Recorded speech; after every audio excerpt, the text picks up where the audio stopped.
यात्री परिवार पलिया कला खेरी। छोटे छोटे ही कहेंगे, बच्चे लोग जो पधारे हुए हैं, कुछ विशेष टिप्स अभी योगाचार्य सुभाष दास जी आपको दे रहे थे, लाभान्वित हुए आप सब। और आइए कार्यक्रम का शुभारंभ किया जाए ओम ध्वनि के साथ। सृष्टि का आदि अक्षर कौन सा है मालूम है आपको? सृष्टि का आदि अक्षर जो सबसे पहले उत्पन्न हुआ वो शब्द कौन सा है? ओम। ओम से ही संपूर्ण जगत या सृष्टि की उत्पत्ति हुई है। आज का जो विज्ञान है, लाप्लास थ्योरी कहती है कि एक बहुत बड़े धमाके के साथ ब्रह्मांड की उत्पत्ति हुई।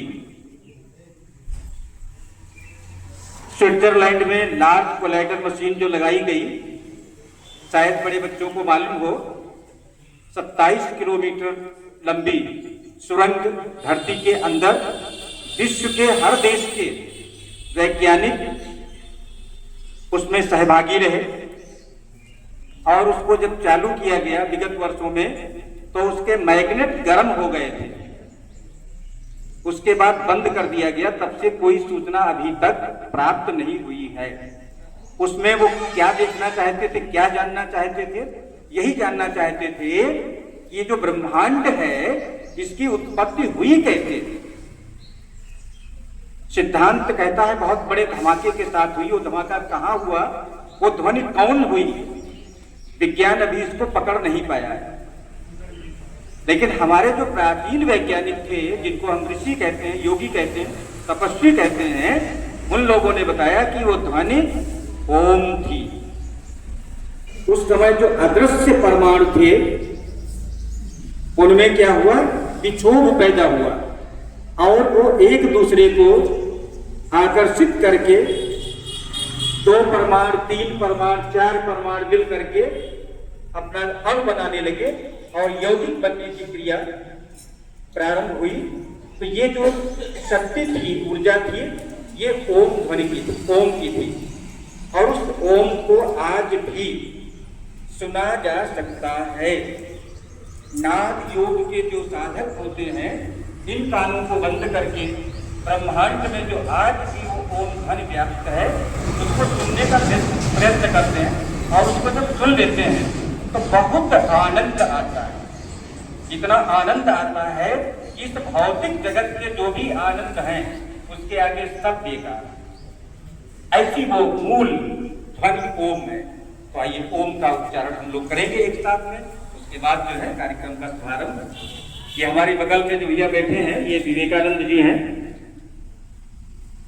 इन्होंने देव संस्कृत विश्वविद्यालय शांति कुंज हरिद्वार से योग में पीजी किया है, परास्नातक किया है योग में। और ये योग के बहुत बड़े विशेषज्ञ हैं। कई वर्ष इन्होंने गुजरात में अपनी सेवाएं दी और इस समय बम्भनपुर से लगा करके पलिया तक अपनी सेवाएं दे रहे हैं। तो अभी हम थोड़ा सा शुरुआत करके और उसके बाद फिर जो इन्होंने जो अर्जित किया है उसका हम सब लोग लाभ उठाएंगे। दोनों हाथ गोद में रखें, बायां हाथ नीचे, दाहिना हाथ ऊपर। कमर सीधी होना चाहिए, मेरुदंड सीधा हो, रीढ़ की हड्डी सीधी हो। ऐसा जब आप पढ़ने बैठें, चाहे घर पर चाहे विद्यालय में, वहां पर भी जितना आप कमर सीधी करके बैठेंगे उतना ही आपको लाभ मिलेगा। क्यों? उसका विज्ञान है। हमारा जो शरीर है, अष्ट चक्र 9 द्वारा, देवानाम पूर्योध्या तस्याम हिरण्मय कोशा है स्वर्गो ज्योतिषावृता। ये 8 चक्र और 9 द्वारों वाली अयोध्या नगरी है। कौन? ये हमारा शरीर। ये मंदिर है भगवान का। कौन? शरीर। जैसे पृथ्वी के उत्तरी ध्रुव और दक्षिणी ध्रुव होते हैं, है ना, नॉर्थ साउथ पोल होते हैं ना धरती के। तो ऐसे ही हमारे शरीर के भी उत्तरी और दक्षिणी ध्रुव होते हैं। मूलाधार चक्र जो मेरुदंड के सबसे नीचे होता है, वो शरीर का क्या है, दक्षिणी ध्रुव है। और ये सहस्रार चक्र यहां पर होता है। मूलाधार, स्वाधिष्ठान, मणिपुर, अनाहत, विशुद्धि, आज्ञा, सहस्रार, यहाँ पे सहस्रार चक्र होता है। तो परमात्मा का जो दिव्य तेज है या शक्ति है, ऊर्जा है, जो ब्रह्मांड व्यापी जो ऊर्जा है, अनंत ब्रह्मांड से प्रतिक्षण अनेक प्रकार के विकिरण धरती पर आया करते हैं। उनमें से लाभदायक भी होते हैं और हानिकारक भी होते हैं। तो जो लाभदायक विकिरण होते हैं वो हमारे अंदर यहां से प्रवेश करते हैं। ये जो सहस्रार चक्र होता है, हमारे प्राचीन योगियों ने, ऋषियों ने, वैज्ञानिकों ने बताया, यहाँ पे हमारा जो है सहस्रार चक्र होता है। यहाँ से वो दिव्य ऊर्जा हमारे अंदर प्रवेश करती है और प्रवेश करके हमारे अंदर के जो भी शक्तिपीठ हैं उनको जागृत करती है, हमें ऊर्जावान, तेजवान, बलवान, बुद्धिमान बनाती है। कौन? वो जो लेसेंट हीट है जो अनंत ब्रह्मांड से हमारे अंदर आ रही है और केवल सूर्य के माध्यम से अधिक मात्रा में आती है। वैसे अन्य जो ग्रह, उपग्रह इत्यादि हैं, अन्य जो सौर मंडल हैं, उनसे भी वो ऊर्जा आती है, लेकिन उसका 99% हमारे सूर्य के माध्यम से ही धरती पर सब कुछ आता है। का सृजन हुआ इस ओम ध्वनि के साथ में हुआ। तो ओम ध्वनि आज भी विद्यमान है। आइए उस ओम का हम लोग 5 बार उच्चारण करेंगे, कमर सीधी करके। बैठने के लिए इसलिए बताया, भी मैं बता रहा था कि यहाँ से जब वो, अगर आप कमर टेढ़ी मेढ़ी बैठ करके बैठे हुए हैं ना, तो वो जो प्रवाह है ऊर्जा का वो हमारे अंदर बाधित हो जाएगा। जैसे एक पाइप में पानी जा रहा हो और पाइप मुड़ जाए तो पानी रुक जाता है ना, तो ऐसे ही जब हम टेढ़े मेढ़े हो जाएंगे तो वो जो प्रवाह ऊपर से ऊर्जा का, शक्ति का, परमात्मा के तेज का जो आ रहा है, आनंद का जो आ रहा है, वो रुक जाता है। इसलिए कमर सीधी होना अनिवार्य है। तो कमर सीधी और ध्यान मुद्रा में बैठे, नेत्र बंद कर लें या आधे खुले रखें, आधे बंद आधे खुले ऐसे रखें। ध्यान की मुद्रा में बैठ जाएं कि हम इस समय हम हैं और ओम है, परमात्मा है, माँ गायत्री है, कुछ भी कह लीजिए, दूसरा कोई नहीं है ना, तीसरा कोई नहीं है, हम और भगवान का चक्र होता है। इसको हमारे ऋषियों ने त्रिविष्टप कहा है यहाँ पर। और तो ये जो छोटे बच्चे होते हैं तुरंत के पैदा हुए, उनके यहाँ पे देखा बड़ा कुलकुला भाग होता, कुलकुला होता है ना, बहुत मुलायम होता है, एक गड्ढा सा बन जाता है, बहुत ही मुलायम होता है। तो उसको संस्कृत में त्रिविष्टप कहते हैं। और बोलचाल की भाषा में बहनें क्या कहती है, टिपुआ, है ना, उस पर खूब तेल की मालिश की जाती है, टुकाई की जाती है और फिर धीरे धीरे खड़ा हो जाता है। सर सैया पर, शेष सैया पर लेटे हुए हैं विष्णु भगवान। वो क्षीर सागर कहीं बाहर नहीं है, वो क्षीर सागर जिसमें विष्णु भगवान लेटे हुए हैं वो यहीं पर है। सेरेब्रम, सेरिबेलम, जो 2 ग्लैंड्स होती हैं, उनके बीच में एक पीले रंग का लिक्विड होता है, उसी को भगवान विष्णु का जो निवास है क्षीर सागर, उसी को कहा गया। क्षीर माने दूध, दुग्ध, है ना, तो वो यहीं पे रहता है। तो आइए ओम का उच्चारण हम सब लोग करेंगे, है ना, 10 सेकंड में आ जाए। ऐसे जो है उसका शुद्ध उच्चारण होता है। तो हमारे साथ में सब लोग बोलेंगे, दोहराएंगे।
आइए गायत्री मंत्र का उच्चारण हमारे साथ में आप सभी लोग करेंगे। ये गायत्री मंत्र क्या है? एक छोटी सी आपको चरक संहिता एक ग्रंथ है आयुर्वेद का, उसकी एक घटना सुनाते हैं। उसके पूर्व चलिए एक मंत्र का हम सब लोग हमारे साथ में आप दोहराएं। ओम असतो मा सद्गमय, ओम असतो मा सद्गमय, तमसो मा ज्योतिर्गमय,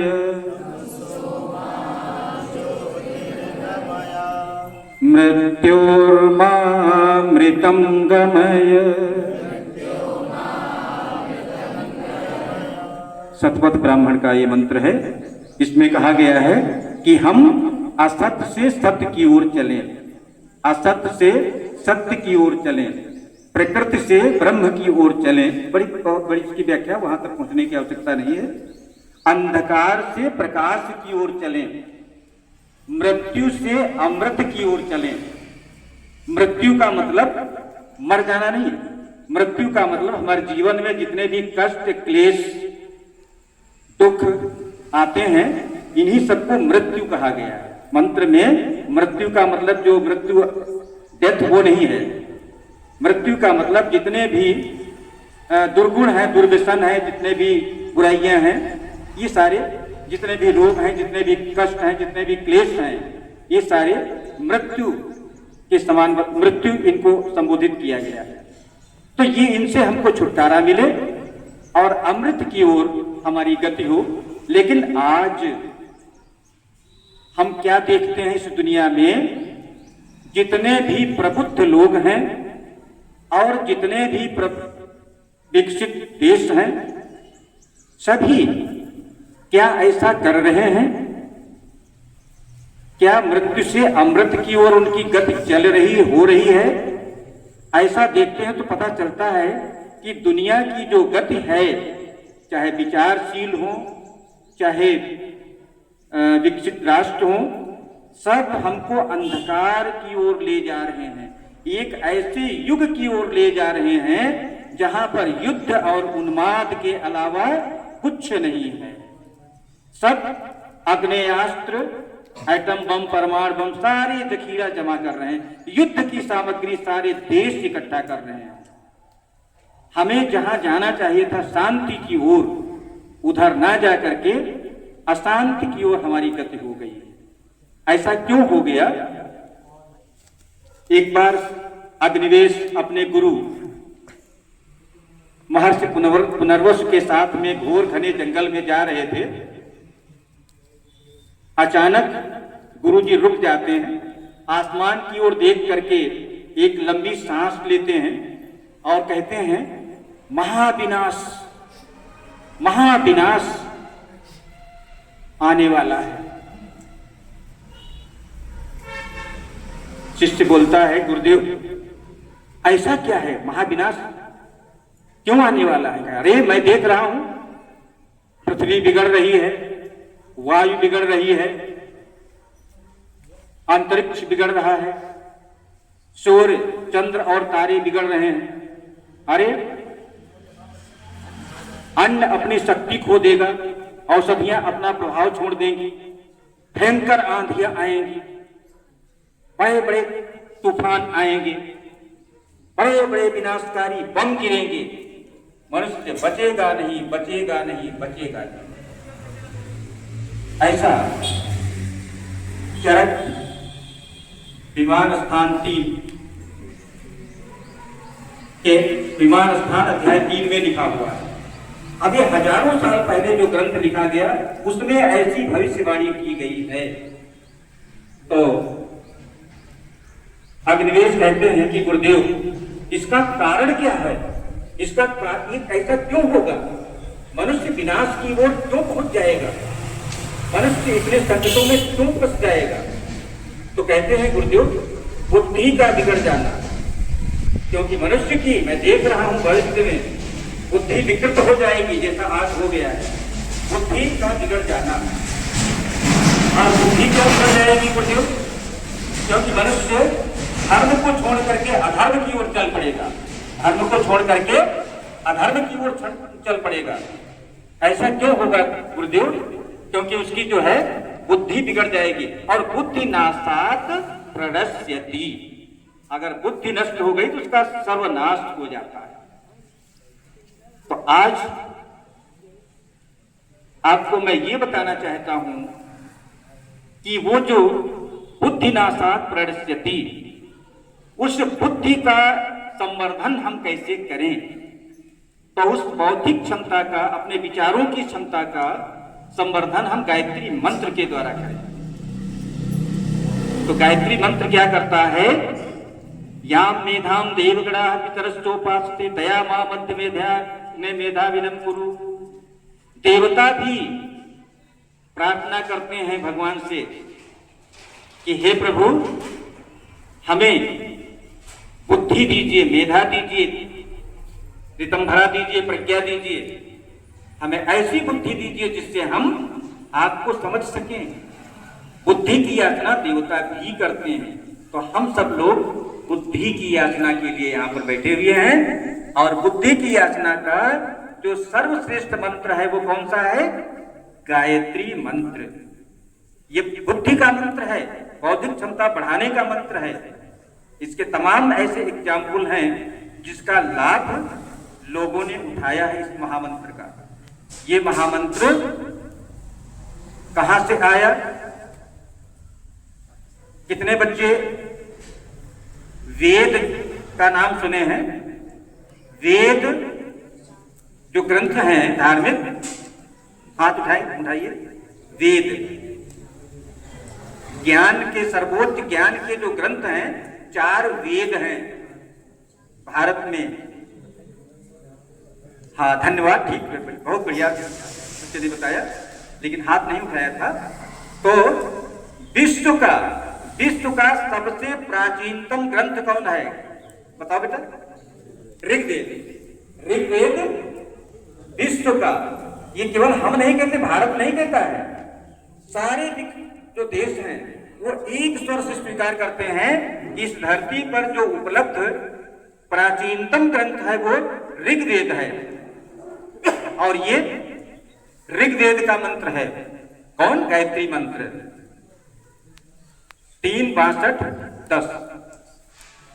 और यजुर्वेद में भी ये आया है।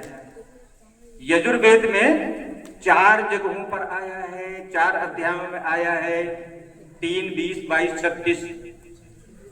और जिस मंत्र का हम लोग जप करते हैं, अभी यहां बताएंगे, वो 26वें अध्याय का 3रा मंत्र है। और ये सामवेद में भी आया है 13:3:3 पर। अथर्ववेद में नहीं आया है। अथर्ववेद में इसकी महिमा के बारे में बताया गया है।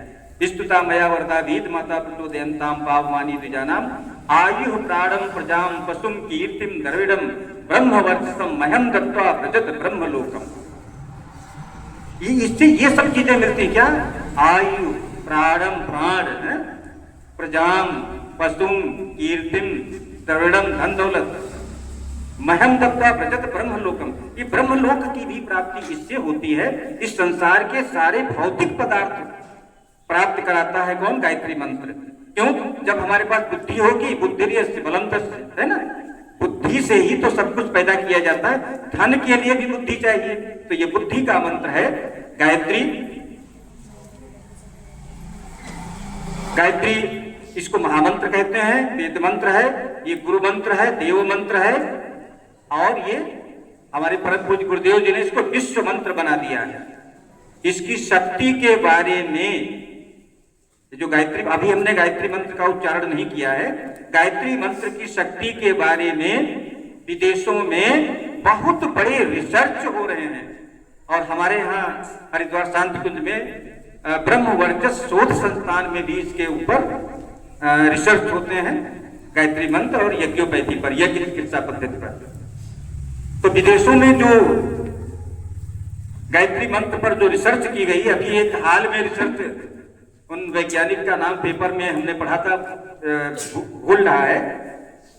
तो क्या रिसर्च किया गया वो बताते हैं। वर्तमान परिवेश में अगर इस समय 1 करोड़ व्यक्ति, दुनिया के 1 करोड़ व्यक्ति एक साथ में समय निर्धारित कर लिया जाए, कोई भी 24 घंटे में कोई भी समय निर्धारित कर लिया जाए, अगर 30 मिनट तक एक साथ में गायत्री मंत्र का जप करते हैं तो ये जो विनाशकारी जो युद्ध चल रहे हैं, चाहे यूक्रेन रूस के बीच में हो, चाहे गाजा और इजराइल के बीच में हो, ऐसे जो भयंकर युद्ध चल रहे हैं, ये युद्ध भी शांत हो जाएंगे। ऐसा उन महान वैज्ञानिक ने रिसर्च किया है इस मंत्र के ऊपर। यह मंत्र हमारे शरीर की समस्त ग्रंथियों को जागृत कर देता है। आपके अंदर नारायण बनने की, परमात्मा बनने की सारी शक्तियां विद्यमान हैं। अहम ब्रह्मास्मि, जगत गुरु शंकराचार्य जी ने इसीलिए कहा कि मैं ही ब्रह्म हूं। कहने का मतलब है ब्रह्म की जो भी शक्तियां हैं, ईश्वर की जो भी शक्तियां हैं, सूक्ष्म रूप में आपके अंदर विद्यमान है, हमारे अंदर विद्यमान है। उनको जागृत करने की आवश्यकता है। उनको कौन जगाएगा? गायत्री मंत्र जगाएगा। हमारे शरीर के अंदर प्रणाली विहीन ग्रंथियां कितनी हैं? 6-7 हैं। थायराइड, पैराथायराइड, पिट्यूटरी, है ना, और अधिवक्र, और तो ये प्रोस्टेट, कुछ 6-7 ग्रंथियां हैं जिनको अभी विज्ञान खोज कर पाई है। लेकिन हमारे ऋषियों ने, प्राचीन वैज्ञानिकों ने बताया कि हमारे शरीर में ऐसी 24 ग्रंथियां हैं, प्रणाली विहीन ग्रंथियां, जिनको डक्टलेस ग्लैंड्स कहा जाता है। कितनी हमारे ऋषियों ने बताई? 24। गायत्री मंत्र में कितने अक्षर हैं? 24 अक्षर हैं। एक एक अक्षर एक एक ग्रंथि को जागृत करता है और उसके अंदर जो लिक्विड सूक्ष्म रूप में जो निकलता है वो हमारे ब्लड सर्कुलेशन में मिलता है और हमें ऊर्जावान, तेजवान, शक्तिवान, बुद्धिमान बनाता चला जाता है और हमारे अंदर हजारों हाथियों की शक्ति आ जाती है। ये कहां से आती है? पहले से विद्यमान है, लेकिन वो एक्टिवेट नहीं हुआ है। वो जो ग्लैंड्स हैं वो एक्टिवेट नहीं हुई हैं, उनको एक्टिवेट करने की जरूरत है। कौन एक्टिवेट करता है? गायत्री मंत्र एक्टिवेट करता है, तब हमारे अंदर वो शक्ति आती है। मंत्र पर, वेद में जितने भी मंत्र हैं उनका एक देवता होता है और एक ऋषि होता है और एक छंद होता है। तो गायत्री मंत्र का देवता कौन है? सविता। जान लीजिए, गायत्री मंत्र का देवता कौन है? सविता। सविता कौन? सविता माने सूर्य भी होता है, लेकिन ये सूर्य नहीं, जिसने असंख्य सूर्यों को जन्म दिया है।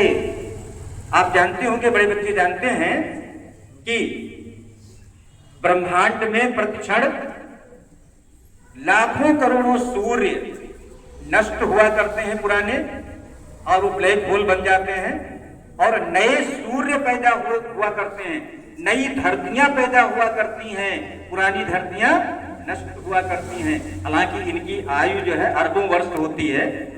तो ये जो असंख्य सूर्यों, गैलेक्सियों से जो युक्त जो ये ब्रह्मांड है, इसको जिसने उत्पन्न किया वो है प्रसविता। प्रा हटा दिया गया, उसका सविता, वही सविता देवता है। तो उस सविता देवता, वो सविता देवता इसका सविता इसका देवता है। उससे भगवान राम रावण को मार सके थे। ये शक्ति कहां से आई थी? ये गायत्री मंत्र से शक्ति आई थी।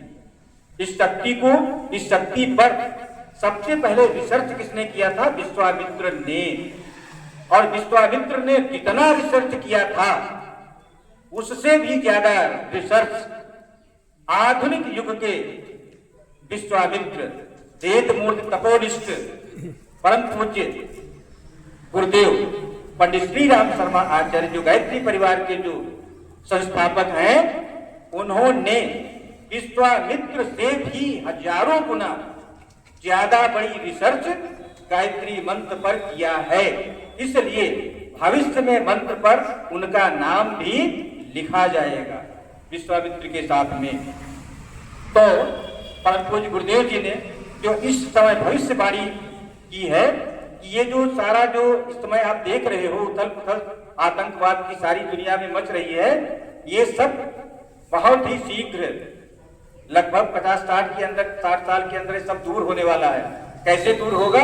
जब आप लोग हम लोग जब युवा पीढ़ी आएगी और गायत्री मंत्र का एक साथ में जब करेंगे अपने अपने घर पर, अपने अपने घर पे जब करेंगे, लेकिन समय एक होगा, तो क्या होगा? विश्व शांति की भी स्थापना होगी। और इसके लिए सारी दुनिया, परम पूज्य गुरुदेव जी ने इतना साहित्य लिख दिया है, गायत्री महाविज्ञान लिखी, उसमें सारे इसके फलितार्थ क्या है उनके बारे में विस्तार पूर्वक लिखा है। तो उस पर प्रयोग हो रहे हैं और प्रयोग करेंगे, तब हम सभी लोग ये सार्वकालिक सार्वभौमिक सार्वजनीन मंत्र बन जाएगा। ये सबका मंत्र है, ये किसी जाति विशेष का मंत्र नहीं है। ऐसा नहीं कि हिंदुओं का मंत्र है, मुसलमानों का मंत्र नहीं है, ईसाइयों का मंत्र नहीं है, ये सबका मंत्र है, सबका मंत्र था। ये जाति वर्ग संप्रदाय तो बाद में बनाए हैं मनुष्य ने, ये सबका था, सबका है। तो ऐसे महान गुरु मंत्र, वेद मंत्र का हम सब लोग एक बार उच्चारण करेंगे। जो लोग जो कितने इसमें बच्चे हैं जो गायत्री मंत्र जानते हैं, हाथ उठा दीजिए। 24 अध्याय है रामायण में और एक एक अध्याय की शुरुआत गायत्री मंत्र के एक एक अक्षर से की। जैसे पहला है तत्ता, तो पहला जो जो चेतना है, चेतना जिसको प्राण या जिसको जीवात्मा कह सकते हो, सभी में है ना। तो ज्ञान पढ़ाई इसको कहते हैं अविद्या। हम सब लोग जो भी पढ़ते लिखते हैं, संभाषण करते हैं, ये सारा अविद्या है, ये विद्या नहीं है ना। विद्या सा या विधि भी है और उपासना भी है और प्रार्थना भी है। स्तुति कहते हैं परमात्मा के दिव्य गुणों का बखान करने को। परमात्मा क्या है? ओम है, भू है, भुआ है, स्वा है, समस्त जगत का उत्पादन करता है। प्रार्थना हम क्या करते हैं? धियो यो न प्रचोदयात्, हमारी बुद्धि को श्रेष्ठ मार्ग की ओर ले चलिए। और ध्यान क्या करते हैं? उसके भाग्य का, तेज का ध्यान करते हैं। तो ऐसा महामंत्र जिसमें सब कुछ हो जाता है। आइए उसका एक बार सम्मिलित स्वर में सब लोग उच्चारण करेंगे।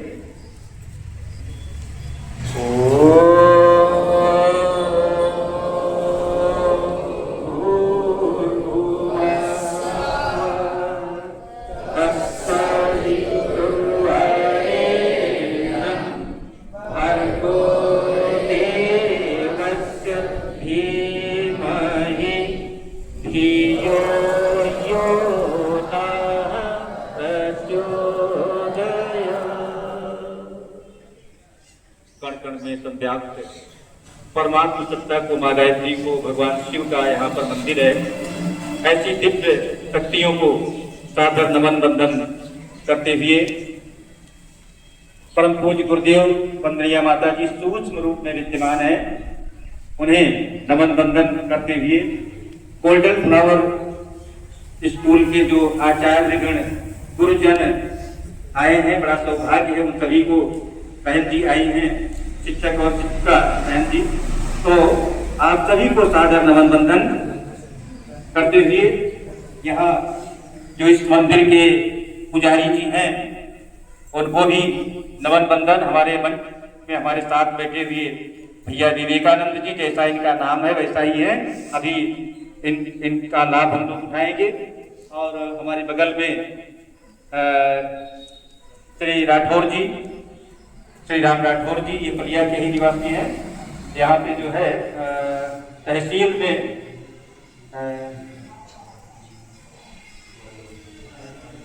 कानून को थे। ये मंदिर जो शंकर जी का है इन्होंने ही बनवाया। और ये भूमि जो है, ये भूमि इन्हीं की कृपा से कहा जाए जी की देख रेख में ये जीएस की थी, तो ये भूमि मंदिर को दिलवाने में आपका बहुत बड़ा योगदान रहा। बाकी भैया सलीम अग्रवाल जी ने तो इसका जो है निर्माण करवाया था, उनके पूज्य पिताश्री ने।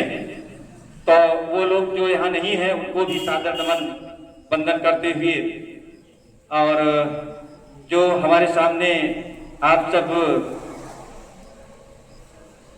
हमारे क्या हैं, भाई हैं, आप हमारे शिष्य नहीं हैं, आप विद्यार्थी भाई, विद्यार्थी जो छात्राएं जो हैं, जो बहनें हैं, आप सब हमारे भाई बहन हैं, क्योंकि हम भी आपकी तरह छात्र हैं, हम कोई और नहीं है, हम भी स्टूडेंट हैं। आप वहाँ स्कूल में पढ़ाई कर रहे हैं और हम भी कहीं कोई पढ़ाई कर रहे हैं, हमारे आप में कोई अंतर नहीं है। बाकी जो हमसे बड़े लोग यहाँ पे हैं वो सब हमारे गुरुजन हैं। मैं सभी को गुरु मानता हूँ। शिक्षा पेड़ पौधों से मिलती है, जीव जंतुओं से भी मिलती है, नन्हे मुन्ने बच्चों से भी सीखने को मिल जाता है। तो मैं तो सबको गुरु मानता हूँ और आप लोग हमारे भाई बहन हैं, है ना। तो हम सब लोगों ने कर लिया, है ना। तो भैया अब विवेकानंद जी से हम निवेदन करेंगे कि अपने कुछ टिप्स जो गुजरात की जनता को आपने दिए और बच्चों को लाभान्वित किया। हम भी आप लोगों की श्रेणी में ही बच्चे हैं, भले हमारी उम्र 75 साल की हो गई हो, है ना।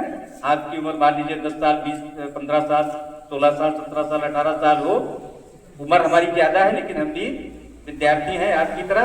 हम भी जो है यहाँ पर ये कुछ सीखेंगे। और देखिए योगाचार्य जी तो सब लोग जानते ही हो, हैं, इन्होंने ही ये आप लोगों को आमंत्रित करके व्यवस्था यहाँ पर की। हमारे भैया सुभाष दास जी, तो इनको भी सादर प्रणाम नमन वंदन।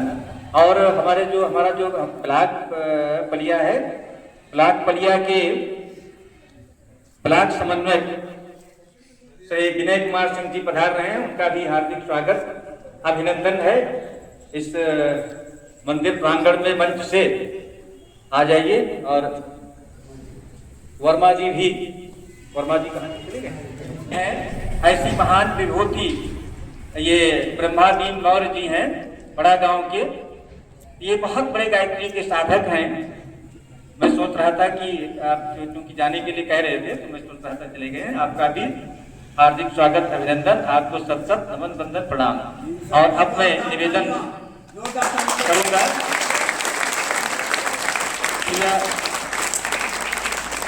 विवेकानंद जी हमारी बता के जो दिया बच्चे दिए हैं,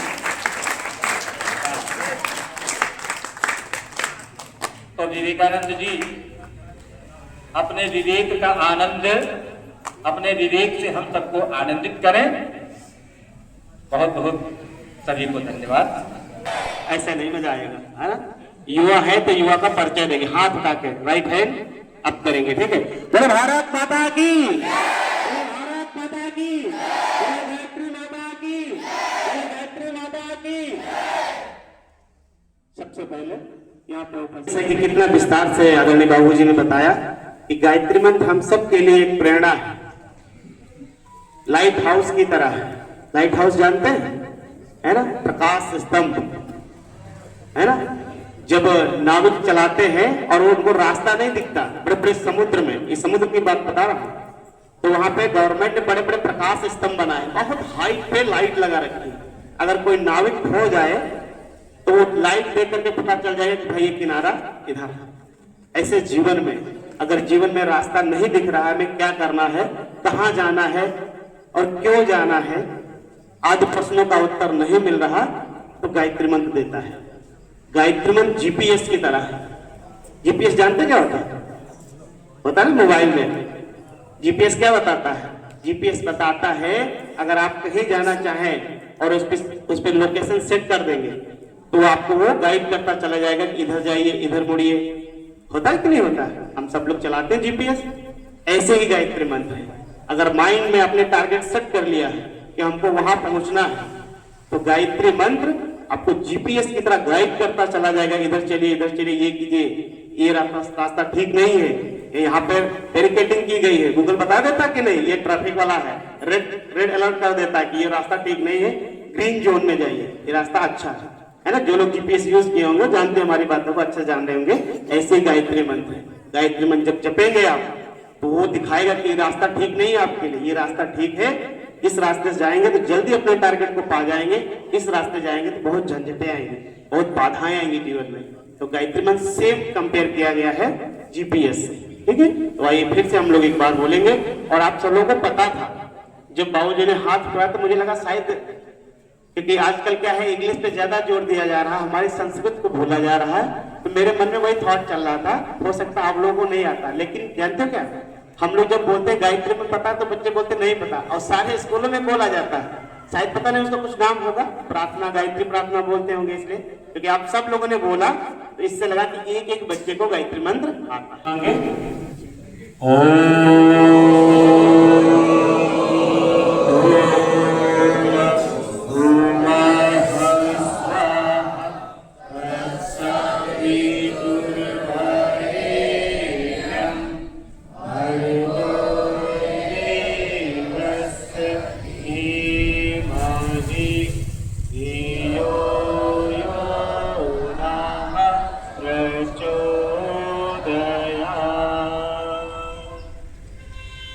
सबसे पहले हम लोग एक प्यारा सा भजन सुनेंगे, संगीत सुनेंगे। संगीत हमारे जीवन की संवेदना को पैदा करता है। क्या करता है? संवेदना को पैदा करता है। संवेदना क्या है? संवेदना है प्रेम, संवेदना है करुणा, संवेदना है हमारे अंदर जो दूसरे को बढ़ाने की, दूसरे को उठाने की जो भावना है, उसको संवेदना आप मान लीजिए, ठीक है। तो वो कहाँ से पैदा होती है? संगीत से। इसलिए कई स्कूलों में आप देखोगे तो हारमोनियम रख करके इसमें प्रार्थना भी होती है, दुर्गा सरस्वती माता की, आपके यहाँ भी शायद होती होगी, बढ़िया बाकायदा ढोल बजा के हारमोनियम पे, है ना। तो उससे वो चीज को प्रेरणा मिलती है। तो छोटा सा बड़ा प्यारा भजन है, हम लोग सुनेंगे, तो कुछ आपसे चर्चा करेंगे, कुछ योग की टिप्स आप लोगों को देंगे।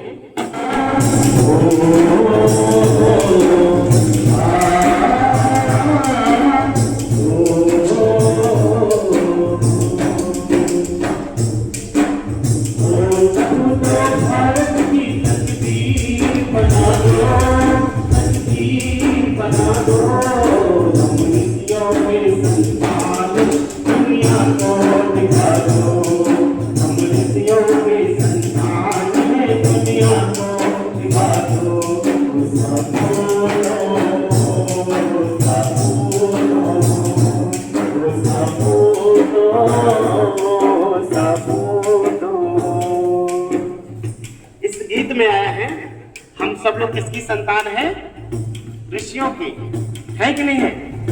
लेकिन जब हम डार्विन का विकासवाद पढ़ते हैं तो हमको क्या लगता है? हम शायद ऋषियों की संतान नहीं है।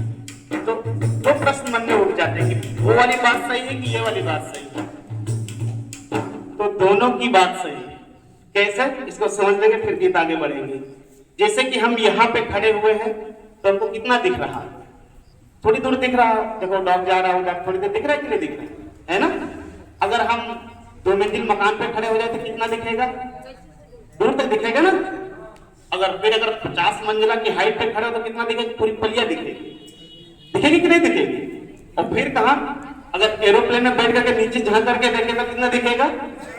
50 किलोमीटर का एरिया दिखेगा, दिखेगा कि नहीं दिखेगा। अब कोई वहां खड़ा हो, वो कहेगा हमको तो भाई 50 किलोमीटर दिख रहा, और कोई यहाँ पर बैठा हो वो कहेगा हमको तो केवल सामने मकान दिख रहा। तो अपनी स्थिति में दोनों सही है, ध्यान दीजिएगा, दोनों लोग सही कह रहे हैं। लेकिन जो जितनी ऊंचाई पे खड़ा है वो उतने दूर तक देख रहा है। जो ज्ञान के, जो चेतना अपनी कौनसे के स्तर पर ऊंचा खड़ा हुआ है उसको भूत भविष्य वर्तमान दिखता है। जो ज्ञान के, चेतना के कम स्तर पे खड़ा है उसको नजदीक का दिखता है। तो सत्य दोनों के अंदर। डार्विन ने कहा था, वो अपनी बुद्धि के लेवल पे कहा कि हमारा विकास कहां से हुआ है? बंदरों से हुआ। कहा था कि नहीं कहा था? पढ़े कि नहीं डार्विन का सिद्धांत, है ना। वो कहता कि बंदरों से हमारी विकासवाद हो गया। लेकिन हमारे ऋषि क्या कहते हैं, बंदरों की औलाद नहीं है, हम लोग सब लोग ऋषियों की औलाद है। हमारे जो ऋषि थे, ऋषि मनुष्य रूपा, वहां से हम लोग प्रकट हुए हैं, उनका डीएनए हमारे अंदर चला आ रहा। तो उन्होंने जो बात बताई थी वो परम सत्य था, और जो विज्ञान ने बताई आधा अधूरा सत्य। ये अपने स्तर पे बोल रहा, लेकिन बात ऋषियों की सत्य है। तो हम सब लोग किसकी संतान है, ऋषियों की। आज इसका उत्तर लेकर जाए, कोई पूछे तो आप ये कहना कि हम सब लोग किसकी संतान है, ऋषियों की। ठीक है, छोड़ विदेशी चकाचौंध का अपना गौरव देखो, हम अपना गौरव देखो। चंदन जो रोते हैं जग का, उनको तोड़ो फेंको, हाँ उनको तोड़ो फेंको। जंजन में फिरते वो साई ईमान जगा दो, ईमान जगा दो। हम ऋषियों की संतान है, दुनिया को बता दो। हम ऋषियों की संतान है, दुनिया को बता दो। ओ सपूतो, ओ सपूतो, ओ सपूतो, ओ सपूतो।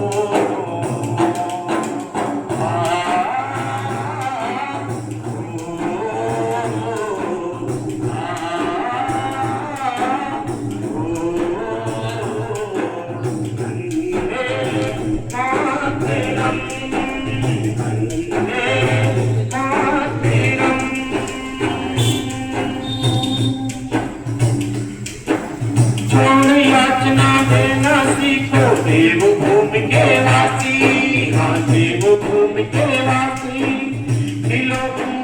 दिले फूल से जियो जिंदगी, कर दो दूर उदासी, हाँ कर दो दूर उदासी। देव भूमि की दिव्य प्रेरणा ऊपर फैला दो, हाँ ऊपर फैला दो। हम ऋषियों के संतान है, दुनिया को बता दो। हम ऋषियों के संतान है, दुनिया को बता दो। ओ सपूतो, ओ सपूतो, ओ सपूतो, ओ सपूतो।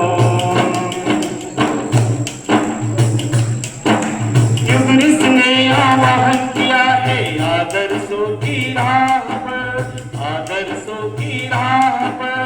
आज लगा दो अंकुश पे ना क्षुद्र स्वार्थ की चाह पर, क्षुद्र स्वार्थ की चाह पर। त्याग तपस्या शीश सुगंध, फिर भूखो महका दो, फिर ऊपर महका दो। हम ऋषियों के संतान है, दुनिया को दिखा दो। हम ऋषियों के संतान है, दुनिया को दिखा दो। ओ सपूतो, ओ सपूतो, ओ सपूतो, ओ सपूतो। नए सृजन की नई उमंगे लेकर आगे आओ, हाँ लेकर आगे आओ। खुला मोर्चा निर्माणों का मिलकर कदम बढ़ाओ, हाँ मिलकर कदम बढ़ाओ। साम्राज्य के सपनों को सच करके दिखा दो, सच करके दिखा दो। हम ऋषियों के संतान है, दुनिया को दिखा दो। हम ऋषियों के संतान है, दुनिया को दिखा दो। ओ सपूतो, ओ सपूतो, ओ सपूतो, ओ सपूतो, ओ सपूतो, ओ सपूतो।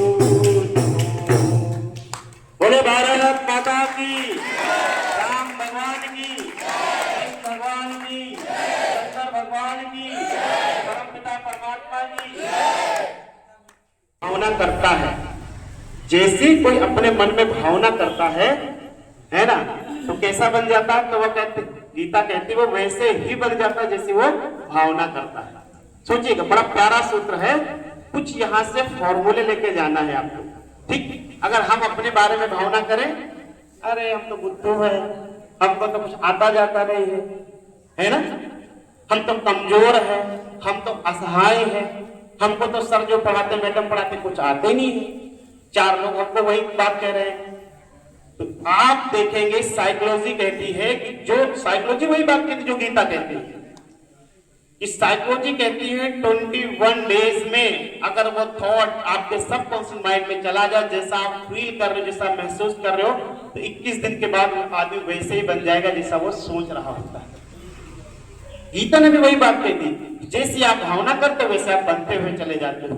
इसलिए परम पूज्य गुरुदेव ने कहा अपने बारे में बड़ी प्यारी मान्यता रखो, है ना, अच्छी भावना रखो कि मैं ऋषियों की संतान हूं, मेरे आदर्श राम है, मेरे आदर्श हनुमान है, मेरे आदर्श कृष्ण है। ऐसी भावना रखेंगे तो वैसे हम लोग बनने लगेंगे, है ना। और अगर भावना कमजोर हुई, विचार कमजोर हुआ, तो जीवन हम सबका वैसे ही बनता हुआ चला जाता है। इसलिए परम पूज्य गुरुदेव ने कहा जो जैसा सोचता है और करता है वह वैसा बन जाता है। बोले गायत्री माता की। इतना प्यारा थॉट है कि जो जैसा सोचता है करता हुआ वैसा बन जाता है। अब हमको ये देखना है कि हमने अपने जीवन में बनने के लिए क्या सोचा है। आदरणीय बाबूजी रामचंद्र बाबूजी आए हुए हैं, एक बार जोरदार से इनका स्वागत सम्मान करें।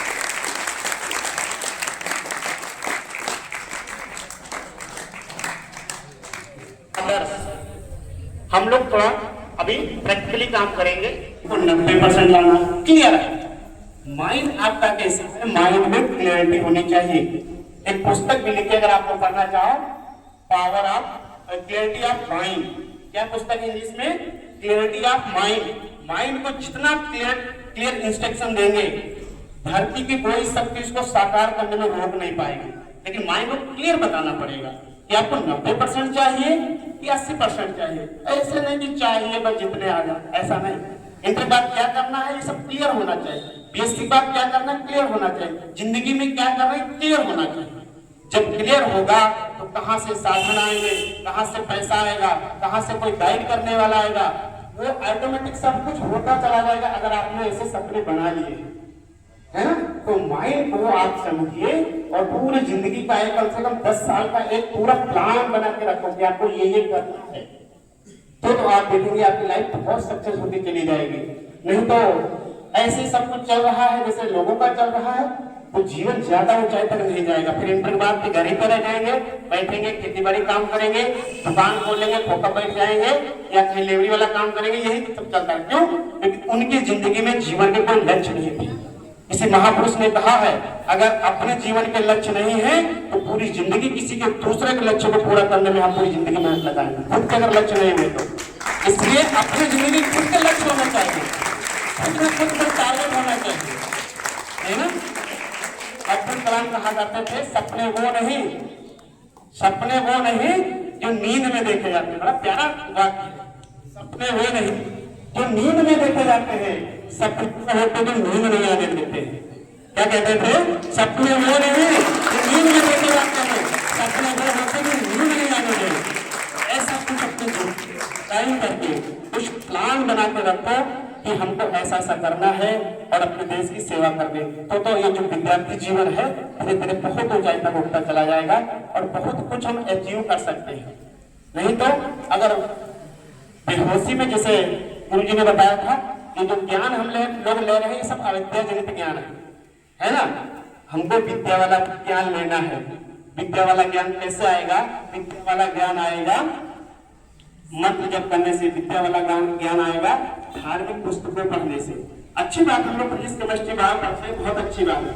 लेकिन अपने जिंदगी में कुछ ऐसा समय निकाले कि कुछ अपने धर्म की भी किताबें पढ़े, है कि नहीं है। रामायण गीता है, अच्छी अच्छी पुस्तकें। यहाँ मंदिर पे आ जाकर 15 दिन में, महीने में आपको अच्छी अच्छी पुस्तकें मिलेंगी, वो पढ़िएगा। वो ज्ञान से हम अपने जीवन का विकास करेंगे। नहीं तो कंपटीशन का जमाना है बहुत। पहले कंपटीशन कैसा होता था? बोले गायत्री माता की। अभी एक छोटी सी स्टोरी सुनाएंगे, फिर उसके बाद में कुछ प्रैक्टिकल करेंगे, ठीक है। सब लोग सेलेक्ट हो जाएंगे।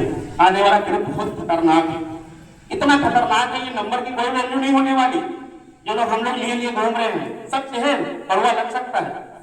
AI का जमाना है, जानते हो AI? कितने लोग जानते हैं? सब लोग जानते हैं, तो पहले नहीं जानते क्या? आर्टिफिशियल इंटेलिजेंस है जमाना कि नहीं चल रहा है? अब एआई के बीच में पहले तो व्यक्ति व्यक्ति के बीच में युद्ध हुआ करता था, प्रतिभा के बीच में युद्ध हुआ, फाइट हुआ, इसे प्रतिभा के बीच में हो रहा फाइट। आने वाले दिनों में मनुष्य और एआई के बीच में फाइट होने वाली है। एआई मतलब ऐसे इंसान, ऐसे रोबोटिक इंसान आ जाएंगे जो हम शक्ल के होंगे। आप कहोगे कि हमको तो पूरी किताब पढ़े हुए हैं, वो कहेंगे आपने एक ही किताब पढ़ी, पूरी दुनिया की किताब में जानता रोबोट आपसे कहेगा। और चाहो तो देख लेना, मैट्रिक्स नोट कर लीजिएगा, मूवी मैट्रिक्स मूवी देख लीजिएगा। 50 देखा होगा, देखा कि नहीं देखा? मैट्रिक्स में दिखाया था आज से 50 साल पहले, 30 साल पहले उन लोगों ने कल्पना की थी आने वाला दिनों मशीनों और इंसानों के बीच लड़ा जाएगा।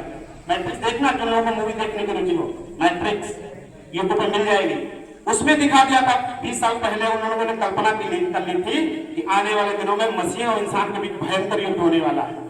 और आज सब दुनिया ट्राई कर रही है कि एआई आ गया, जॉब जा रही है, एआई आ गया। तो आज तक पर न्यूज पे बैठा है एआई, आज तक के जो चैनल वाले हैं वो भी एआई बोल रहा है ना। केरला में टीचर एआई है।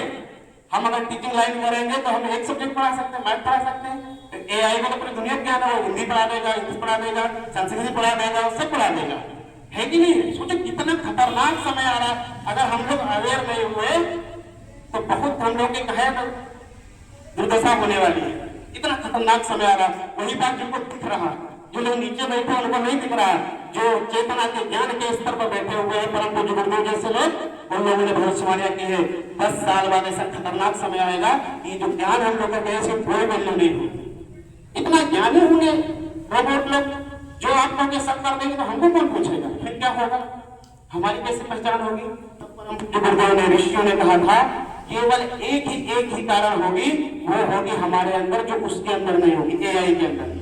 एआई के अंदर क्या नहीं है? बताइए क्या नहीं है? क्या नहीं है? अरे क्या बताइए, सब लोग जानते हैं, आप स्मार्ट लोग, बताइए बताइए बताइए। एआई के अंदर क्या नहीं है?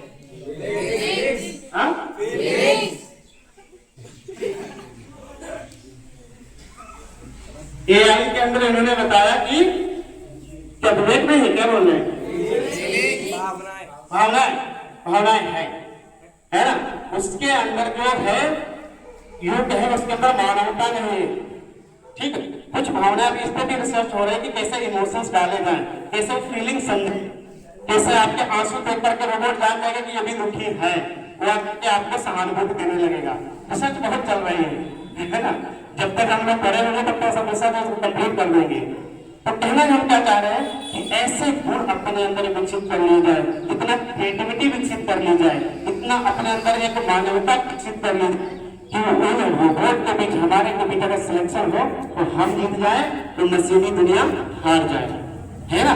तो गुरुदेव ने जो सरल भाषा में कहा था, जिसके अंदर अध्यात्म होगा, ध्यान दीजिएगा, जिसके अंदर अध्यात्म होगा, अध्यात्म मतलब इंग्लिश में बोलते हैं स्पिरिचुअल नॉलेज, जिसके अंदर स्पिरिचुअल नॉलेज होगा वही दुनिया का विश्व विजेता बनेगा, वही पूरी दुनिया पर राज करेगा। और आज ऐसा हो रहा है और भविष्य में ऐसा होने वाला है कि नहीं? बोलिए क्या शक्ति है? वो आध्यात्मिक दुनिया का भारत नेतृत्व करेगा। किसके दम पे? अध्यात्म के दम पे। ये टेक्नोलॉजी के दम पे नहीं, ये साइंस के दम पे नहीं, विज्ञान के दम पे नहीं। वो ऐसा पवित्र अंदर से ज्ञान होगा, संवेदनाओं से भरा हुआ, मानवता से भरा हुआ, कि लोग कहेंगे तो कहेंगे हाँ ये बात जो कह रहे हैं भारत के लोग कह रहे हैं, है ना। तो वो ज्ञान, वो पर्सनालिटी हमको बनानी है, ये काम करना है।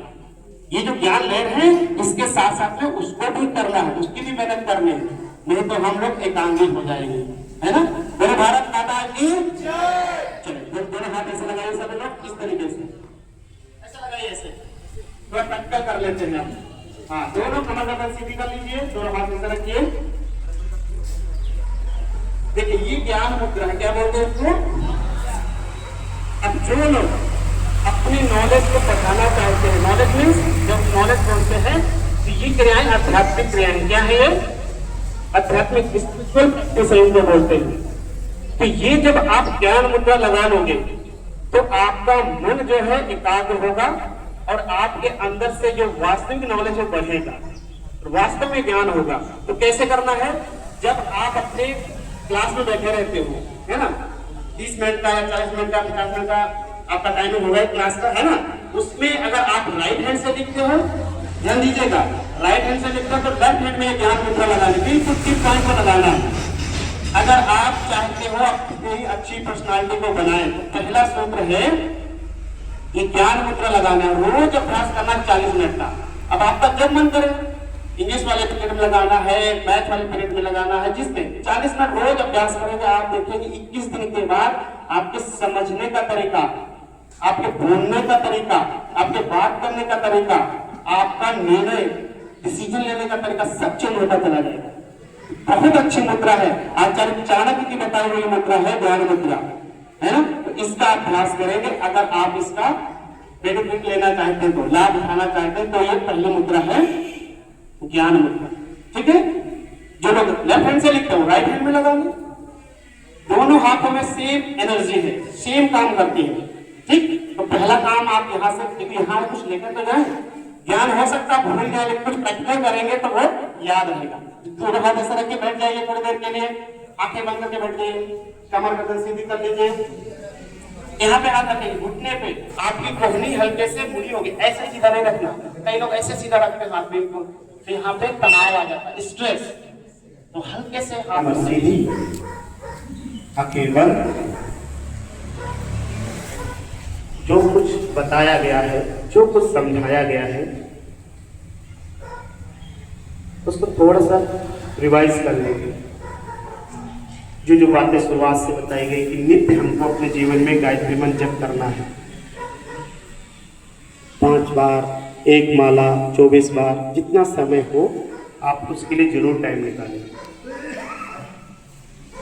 उसके बाद बताया गया अपनी पर्सनालिटी को अच्छा बनाना है, इसके लिए जीवन में कोई अच्छे आपके गोल होने चाहिए, लक्ष्य बने होने चाहिए पहले से।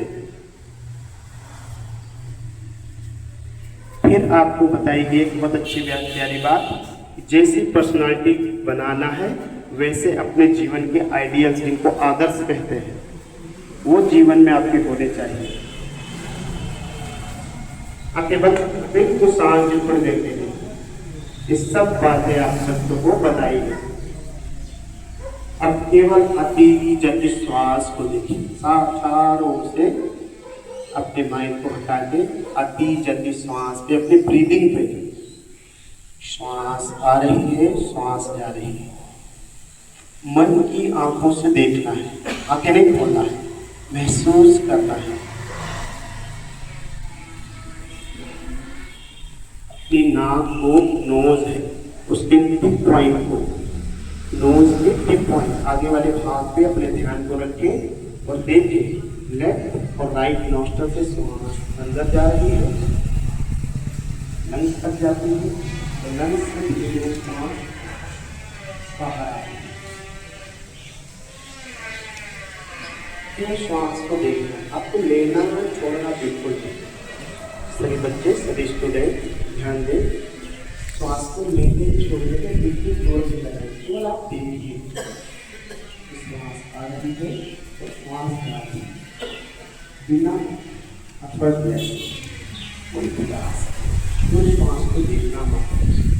जिसे गेट पे वॉचमैन बैठा रहता है, केवल देखता रहता कौन अंदर आया और कौन बाहर गया, कौन अंदर आया कौन बाहर जा रहा, वो किसी को डिस्टर्ब नहीं करता। ऐसे अपने मन से केवल श्वासों को आप देखिए, ना श्वास गहरी लेना है ना गहरी श्वास छोड़ना है, जो स्वतः ऑटोमेटिक ब्रीदिंग ब्रीथ आउट हो रहा है उसी पे ध्यान लेकर के जाए।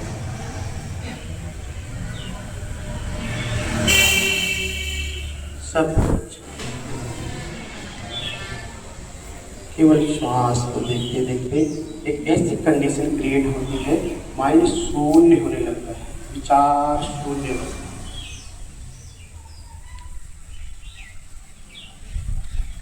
केवल श्वास को देखते जाएंगे तो मन धीरे धीरे धीरे शांत हो जाएगा, मन की जितनी चंचलता है सब शांत हो जाएगी, जो भाग दौड़ है सब शांत।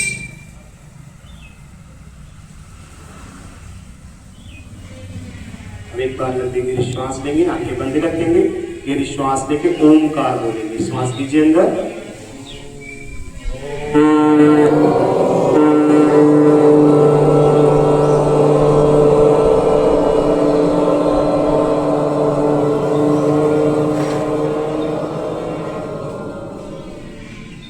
दोनों हाथों को आपस में रगड़े, हाथों पे लगा देंगे।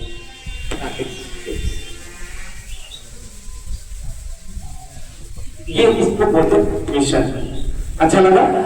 जिन लोगों ने मन से किया होगा, है ना, उनको लगा कि बहुत अच्छा लगता है ना? अच्छा लगा नहीं लगा? ऐसे ही हम लोग अगर हॉस्टल में रहते हैं तो ऐसा एक टाइम सेट कर दीजिए कि 2 मिनट, ज्यादा नहीं, 2 मिनट घड़ी में देखकर और बढ़ेगी, कैपेसिटी बढ़ेगी। माइंड में ग्रे मैटर होता है, जिसका ग्रे मैटर जितना अच्छा होता है, जितना अच्छा ज्यादा मात्रा में निकलता है, जितने हार्मोन्स है बहुत ढेर सारे मात्रा में हमारे ब्रेन में, और न्यूरॉन्स, जितने जिसके न्यूरॉन्स एक्टिव होंगे उसका उतना बढ़िया दिमाग काम करेगा। अच्छा, फिर जब आप मंत्र जप करते हैं, जब आप ध्यान करते हैं, दोनों चीजें बढ़ने लगती है। अभी यूट्यूब पर देखेंगे गायत्री मंत्र को लेकर के बहुत रिसर्च आ रही है, तो कहते हैं ग्रे मैटर जितना निकलता है कि आपके डिसीजन लेने की पावर, आपकी थिंकिंग पावर, है ना, आपका विजुअलाइजेशन पावर, इस सब बढ़ने लगता है गायत्री मंत्र जप करने से। ऐसा हम नहीं बोल रहे, ऐसी साइंस कह रहे हैं। गुरुजी ने तो बहुत पहले कह दिया था, लेकिन विज्ञान वही बात कह रही जो ऋषियों ने कहा था। इसलिए अगर अपनी पर्सनालिटी को अंदर से बदलना है तो ये थोड़ी प्रैक्टिस, स्पिरिचुअल प्रैक्टिस करनी पड़ेगी। अगर चाहते हो विश्व विजेता बनना तो सिकंदर वाला नहीं है, जिसने जीते हृदय वही होता है विश्व विजेता। अरे किसी के गर्दन काट के विश्व विजेता थोड़ा बनना है। अपने ज्ञान से, अपनी प्रतिभा से, अपने आचरण से लाखों लोगों के दिल जीत सके तो हम विश्व विजेता हैं, है ना? तलवार के नोक पे थोड़ा विश्व विजेता हमको बनना है। तो गुरुदेव ने जो ऋषियों ने कहा है हमको विश्व विजेता बनना है, मीन्स लाखों लोगों के हृदय जीतना है, अपने कर्मों से, अपनी पर्सनालिटी से, अपने ज्ञान से। अगर ऐसी पर्सनालिटी बन पाएंगे तो भारत माता भी हमारी खुश हो जाएंगे, जो हमको जन्म देने वाली माँ है वो भी खुश हो जाएगी, और हमारी जन्मभूमि भी खुश हो जाएगी। जिन शिक्षकों ने आपको पढ़ाया है वो भी खुश हो जाएंगे कि आज बच्चे हमारे पढ़ाए हुए कहाँ पहुंच गए। आपको नहीं देखना है, दोस्तों को नहीं देखना है। दोस्तों को देखेंगे तो विकास बिल्कुल नहीं हो पाएगा, क्योंकि दोस्त हो सकता है गलत रास्ते पे जा रहे हो, फिर आप कहोगे कि हमारे दोस्त तो ऐसा करते हैं तो हमें ऐसे कर लो। अपने को देखना है और अपने आदर्श देखना है। आदर्श मीन्स चाहे राम को अपना आदर्श मान लीजिए, चाहे स्वामी विवेकानंद को अपना आदर्श मान लीजिए, चाहे भगत सिंह को मान लीजिए, चाहे APJ अब्दुल कलाम को मान लीजिए। अगर साइंटिस्ट बनना, जैसे मैंने बताया था, टीचिंग लाइन में जाना है तो उनको मान लीजिए, आचार्य चाणक्य को। ऐसे लोगों को देखिए, उनकी जिंदगी को और अपनी जिंदगी को देखिए, तीसरे को किसी को नहीं देखना है अगर संसार में बचना है तो। नहीं तो बहकने के बहुत से रास्ते हैं, लोग आपको बहका देंगे। एक प्यारी सी स्टोरी सुना करके मैं अपनी वाणी को विराम दूंगा। एक बार जयकारा लगाएंगे, ठीक? बोलो भारत माता की, भारत माता की। पहले नहीं बोल रहे, भूख लग गई ना? भूख लगती है, क्या क्या देखो, नाश्ता करके आए? हाँ ठीक। हॉस्टल में रहते ना सब लोग, नहीं तो अभी तो बाबू जो केला लेकर के आए वो भी मिलेंगे। एक प्यारी सी स्टोरी सुन लेंगे फिर बाद में। कई बार हम लोग ध्यान देंगे, हम लोग जब क्लास लेने जाते हैं विद्यालयों में तो बच्चों को लगता है कि कौन सी बातें बता रहे हैं, इतना बोझ है, इतना फिजिक्स पढ़ना है, इतना केमिस्ट्री पढ़ना है, इतना हिस्ट्री पढ़ना है, ये बता रहे ये करो, मुद्रा लगाओ, मंत्र जप करो, ये करो वो करो। ऐसा प्रश्न आता होगा, हमारे भी मन में आता था जब हमको बताने वाला आता है ना। लेकिन बहन भाइयों ऐसा है नहीं, ये केवल हमारी सोच है। एक ऐसी स्टोरी आती है, एक लकड़हारा था, वो जंगल में रोज जाता था लकड़ी काटने के लिए, और पहले दिन जब गया लकड़ी काटने के लिए तो उसने 1 घंटे में 2 कुंटल लकड़ियां काटी। ध्यान दीजिएगा, 1 घंटे में उसने 2 कुंटल लकड़ियां काटी। दूसरे दिन गया, उसकी एफिशिएंसी कम हो गई थोड़ी, 1.5 कुंटल काटे। फिर चौथे दिन गया, 1 कुंटल बचा। फिर 1 महीने बाद गया तो 1 घंटे में थोड़ी सी एक बोझ मान के चलो 1-2 किलो उसने लकड़ियां काटी, और मेहनत उतनी कर रहा था, पुरुषार्थ उतना ही कर रहा था, समय उतना ही दे रहा था, है ना। लेकिन जो उसकी क्षमता के देख रेख काटती कम पड़ती चली गई। तो आप लोग बताएंगे ऐसा क्यों उसकी जिंदगी में हुआ? कितने लोग बैठे हैं, सब बच्चे बताएंगे कि उसकी जो आदमी था, जो लकड़ी काटने वाला, उसकी काटने की क्षमता क्यों दिन पे दिन कम होती चली जा रही थी। एक लोग बताइए, सब लोग बोले समझ में पूरे में क्या है, बताइए ध्यान से, नहीं समझ में बताइए, आप बताएंगे। इन्होंने बताया, ये बता रहे कि आलस से आ जाए, आलस नहीं आएगा भाई, उसको तो रोजी रोटी कमाना था, आलस थोड़ा करेगा, उसको बच्चों ने पढ़ना था। हाँ आप बताइए, क्या नाम खड़े हो बताइए। अरे आप पीछे देख रहे हैं, आप खड़े हुए, ठीक है बताइए इधर, फिर हमको बताएंगे। हाँ अभ्यास कह रहे कि अभ्यास उसने कम किया। अभ्यास के लिए कम किया था। क्या हुआ होगा सोचिए थोड़ा, दिमाग लगाइए। ब्रेन स्टॉर्मिंग इसको बोलते हैं, अपने दिमाग को थोड़ा जोर डालिएगा, ब्रेन स्टॉर्मिंग कीजिए। इसका कोई आदर्श निश्चय नहीं होगा। हाँ, इसका कोई आदर्श निश्चय नहीं होगा इस वजह से। आदर्श निश्चय नहीं, आदर्श तो लड़हारा बेचारा क्या आदर्श निश्चय करेगा। देखिए उसमें सिंपल ये हुआ था, ध्यान दीजिएगा, जो गलती उसने की वो गलती हमारे साथ भी हो रही है ना। उसने सोचा जब पहले दिन वो गया था लकड़हारा, तो जो कुल्हाड़ी थी, लकड़ी कैसे से काटी जाती है, कुल्हाड़ी से। पहले दिन उसने साफ कर लिया था, धार लगा के गया था, ठीक है, ध्यान दीजिएगा। दूसरे दिन गया तो सोचा अरे टाइम उधर कौन लगाएगा, 5 मिनट लगता है साफ करने में, धार बनाने में, 5 मिनट हम मेहनत कर लेंगे, ज्यादा लकड़ी हो जाएगी।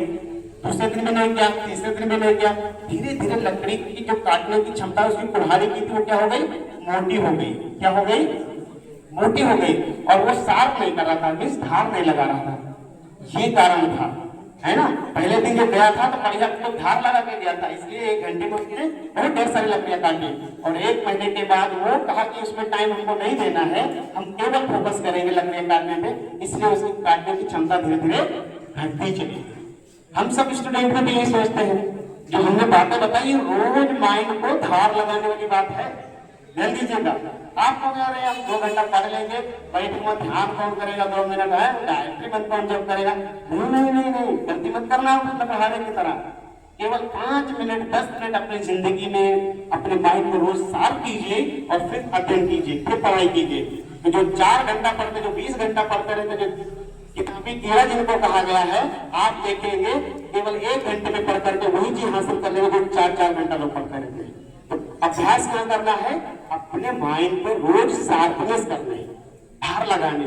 और धार क्या है, मेडिटेशन और गायत्री मंत्र। ठीक करेंगे कि नहीं करेंगे? हाँ, अगर आपको वो ऊंचाई तक जाना है, कुछ करना है तो ये करना पड़ेगा, कोई बात नहीं। बोलो गायत्री माता की। अब जो हमने बताया और जो बाबू जी ने बताया उसमें कोई प्रश्न हो तो पूछ लीजिए आप, इस भी होगी, उसमें बढ़िया अच्छा योगा तो सिखाएंगे, ठीक है। और सुबह दोपहर शाम की 2-2 घंटे की 3 क्लासें हो जाए, है ना। तभी बहुत कुछ हम लोग प्रैक्टिकली समझेंगे। जो हमने समझा है 10 सालों में, वो कोशिश करेंगे आपको 6 घंटे में कुछ मिल जाए। बढ़िया बात है, पेन कॉपी हो उसको नोट डाउन करते जाइएगा, है ना। तो ऐसा कुछ, क्योंकि सब लोग हॉस्टल के बच्चे हो तो कुछ ऐसा प्लान बनाए, 1 डे संडे का रखेंगे, हम जल्दी आ जाएंगे, और फुल डे का रखेंगे। उसमें एक्टिविटीज भी होगी, गेम भी बहुत अच्छे होंगे, जैसे आज हम लोग प्रैक्टिस किए लाइफ के गेम, ऐसा नहीं वो फुटबॉल खेलने वाले, है ना, लाइफ चेंजिंग गेम होंगे कुछ ऐसे, ठीक है। तो ऐसा निवेदन है, अगर ऐसा कुछ होगा तो मैं खिलाऊंगा। धन्यवाद। गोल्डन फ्लावर के प्यारे प्यारे बच्चे और बच्चियां, शुरुआत में कुछ बच्चे नहीं आए थे, जो आए थे उनको मैंने कुछ टिप्स दिए थे। कितने लोग शुरुआत वाले टिप्स में थे, हाथ उठाए, आगे वाले बच्चे थे सारे, ठीक है। तो मैंने कुछ बिंदु बताए थे कि अगर आप शरीर, आत्मा और मन, ये तीनों को यहाँ पे रखेंगे तो बहुत कुछ आज आपको मिलेगा। ईमानदारी से बताएं, कितने लोगों को आज यहाँ आने से बोरियत हुई है? हाथ उठाए जल्दी। क्या हुआ? कोई आगे ही उठाना नहीं जानता। बोरियत हुई है। अच्छा, कितने लोगों को अच्छा नहीं लगा? हाथ उठाए। समझदार हो, ताली तो बजा दो फिर अपने लिए। सभी को आज का सेशन जिसके माने अच्छा लगा, आया ना? आना यहाँ सफल हुआ। और कितने लोग चाहते हैं कि अब ये सेशन आपके स्कूल में, मैडम से जैसे हमको पता चला सैटरडे को जो है आप लोगों की छुट्टी रहती है? ठीक, कितने लोग चाहते, लेकिन सोएंगे नहीं। अगर हम आ गए तो सोने नहीं देंगे, पहले बात सुन लो। 1 घंटा अपने जीवन का मैं आपको दूंगा, कोई सोएगा नहीं। अभी 2-4 जो है चुलबुली कर रहे थे, निगाह में आप सकते हैं, याद रखिए, क्योंकि गुरु की निगाह से कोई बचता नहीं है। कितने लोग चाहते हैं दिल से कि ये सेशन 1 घंटे का हर सैटरडे जब भी छुट्टी होती है आपको मिलना चाहिए? हाँ या ना? पब्लिक तो बहुत है, आवाज नहीं आ रही थी, में से आधे लोग जो है नहीं चाहते ना। आगे ना जोर से बोले गायत्री माता की बोलिए जी भगवान की बोलिए अवध खेड़ा की भूमि मथुरा की भूमि शांति भूमि हरिद्वार की बोलिए गायत्री माता की। हमारे देश में श्री राम शर्मा राठौर जी जिन्होंने जहाँ पे आप बैठे हैं इसमें थोड़ा सहयोग उन्होंने दिया इस जमीन को दिलाने में। मैं 2 मिनट उनके विचारों को भी आप लोग सुने, ध्यान से सुने। धन्यवाद।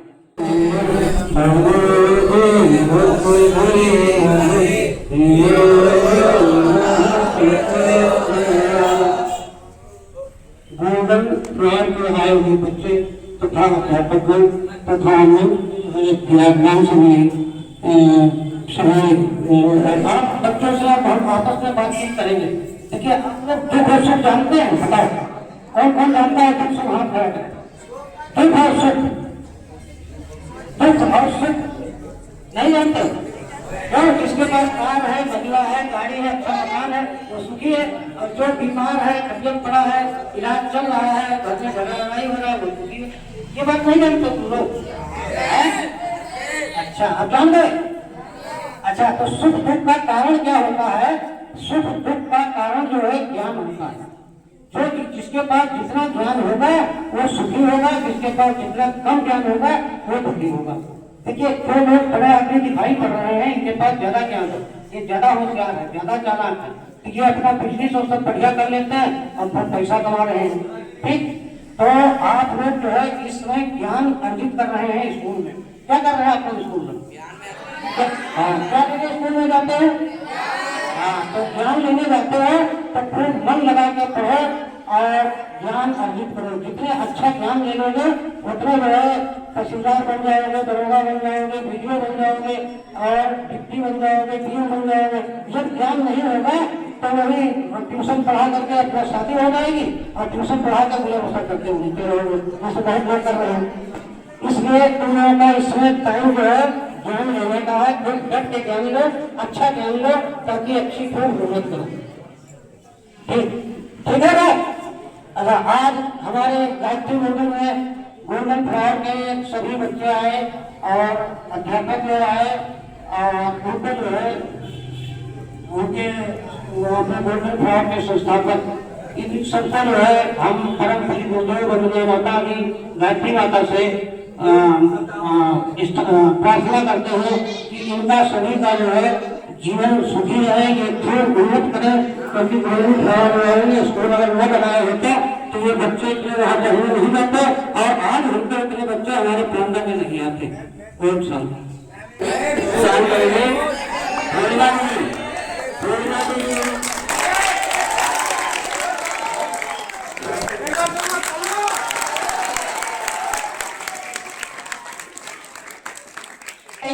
माता की जय। सभी लोग मेरे साथ एक बार गायत्री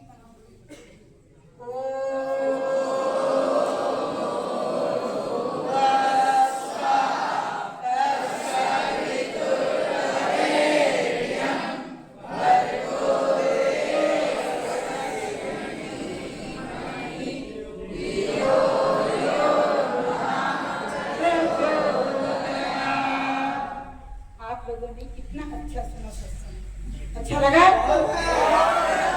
आगे भी आएंगे।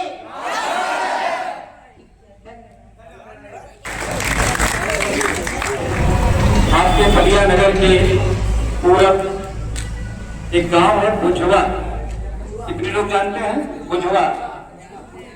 पलिया के पूरब निघासन रोड पर पड़ोस ही में, तो वहां पर नवकुंडी गायत्री महायज्ञ विगत 21 वर्ष हो चुके हैं, 22वें वर्ष में प्रवेश हो रहे हैं इस वर्ष। 1 नवंबर से 4 नवंबर तक, 1 नवंबर से 4 नवंबर तक गायत्री महायज्ञ होगा।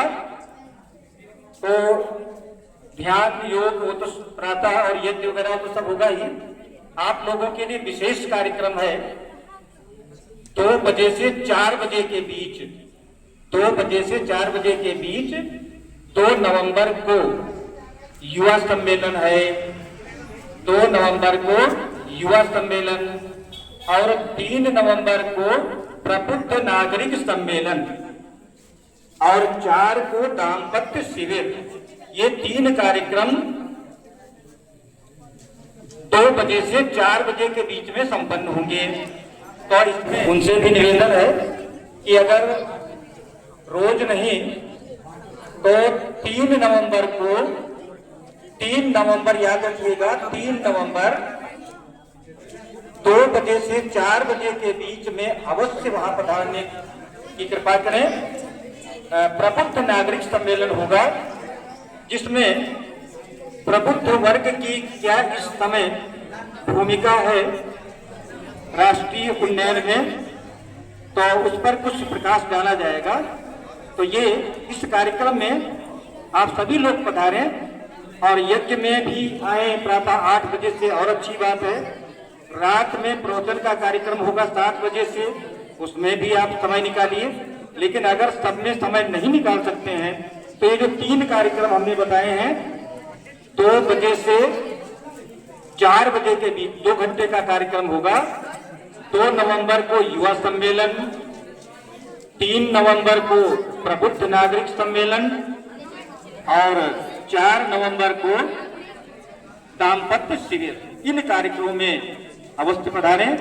बहुत बहुत धन्यवाद यहाँ पर उपस्थित समस्त गोल्डन फ्लावर के शिक्षकगण और बच्चों को। अब इसके बाद वही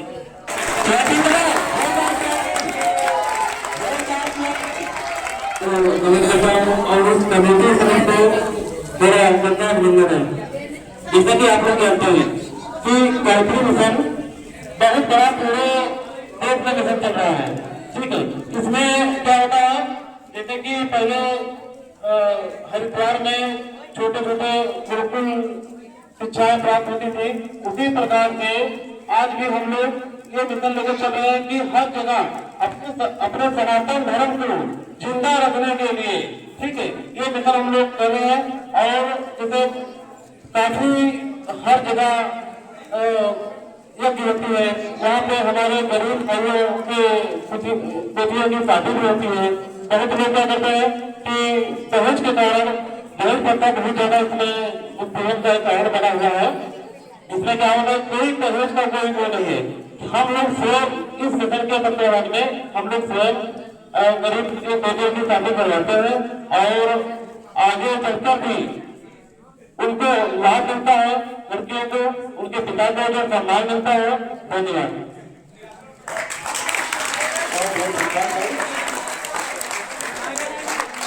अब 1 मिनट के लिए कमर सीधी करके बैठ जाए। निवेदन है अगर वो भी बच्चों को आशीर्वाद देने के लिए आ जाए। हमारे सभी छात्र छात्राएं और उनके गुरुजन सभी से मेरा ये आग्रह है कि आप लोग जब बच्चे हमारे पढ़ने आते हैं तो 5 चीज का बहुत महत्वपूर्ण ध्यान रखें। हमारे जीवन में बहुत, अभी तो आप लोग बच्चे हैं, जब युवा बढ़ेंगे, थोड़ा और उम्र दराज होंगे तो आपके जीवन में बहुत संघर्ष का समय आता है। अब पढ़ाई एक जो है बहुत बड़ी मेहनत की, हमारी मेहनत की सफलता की ओर चलने की एक रास्ता है। तो मेहनत हमको कैसे करना है, आप लोग सभी लोग जानकारी है। कक्षा जब 5 से 10 तक में आते हैं तो हम सभी लोग जानने वाले हो जाते हैं, किसी को उठाने वाले भी हो जाते हैं और 1 गिलास पानी देने वाले भी हो जाते हैं। अपने को, शरीर को सुंदर भी बना सकते हैं और चाहे तो सुडौल भी बना सकते हैं। तो छात्रों को मजबूत 5 चीजों से बहुत जरूरी है। चाहे वो अध्यापक गण हो, आप लोग ध्यान दीजिएगा, 5 तत्व से हमारा ये शरीर बना हुआ है।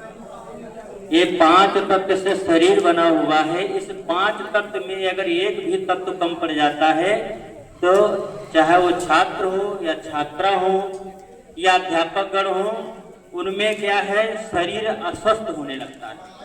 जैसे मान लीजिए जल की कमी आ गई तो दिक्कत हो गई, डॉक्टर के यहाँ जाना पड़ता है। वायु की कमी आ गई थोड़ा सांस की गति में, तो हमारा शरीर शिथिल हो जाता है। क्या बात है सर, हम कल नहीं आए थे, हमारे अंदर थोड़ा ये प्रॉब्लम हो गया। या हमारे शरीर में पाचन शक्ति की कमी आ जाती है। छात्र को सबसे ज्यादा चीज पाचन शक्ति सही होना चाहिए, तो खान पीन भी हमारा सही होना चाहिए। तो अग्नि का जो है वास होता है, पाचन तत्व को बढ़ाता है। तो अग्नि की कमी पड़ गई, वायु की कमी पड़ गई। अगर हमारा शरीर हरा भरा नहीं है, जैसे किसी दिन पढ़ने जाते हैं तो हमारे शरीर पर चमक आती है, किसी दिन शरीर हमारा सुस्त हो जाता है, तो हरा भरा रखने के लिए भोजन भी हमको जो है अच्छा करना पड़ता है। ऐसा नहीं है बहुत चटर पटर खाएं, कल को जो है थोड़ा धीमा खाएं तो हमको स्वाद नहीं लगेगा।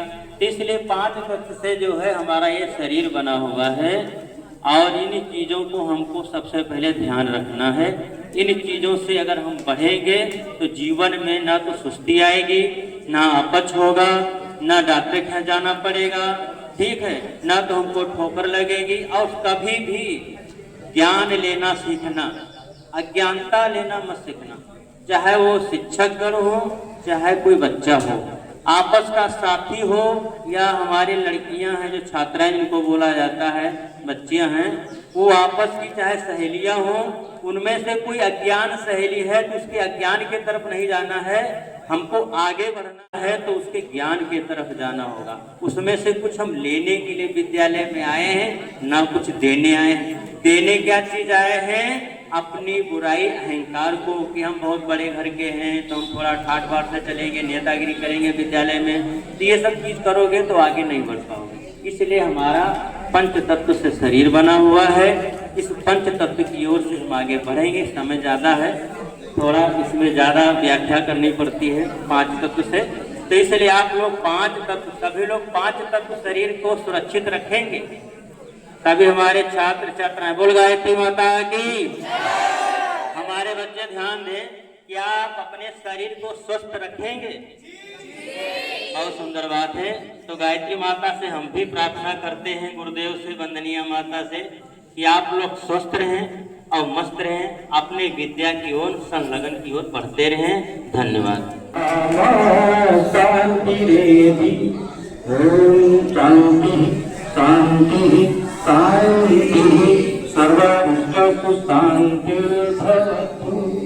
बोले गायत्री माता की, माता की।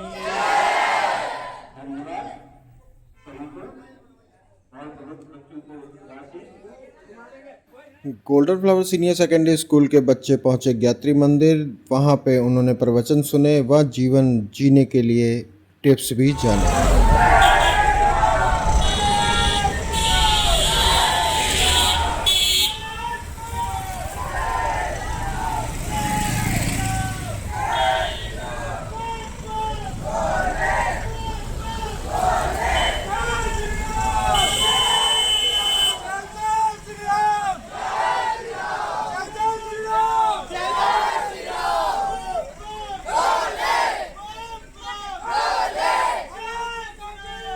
गुरजीत वालिया यूट्यूब से जुड़ने के लिए आपका बहुत बहुत धन्यवाद। मैं गुरजीत वालिया।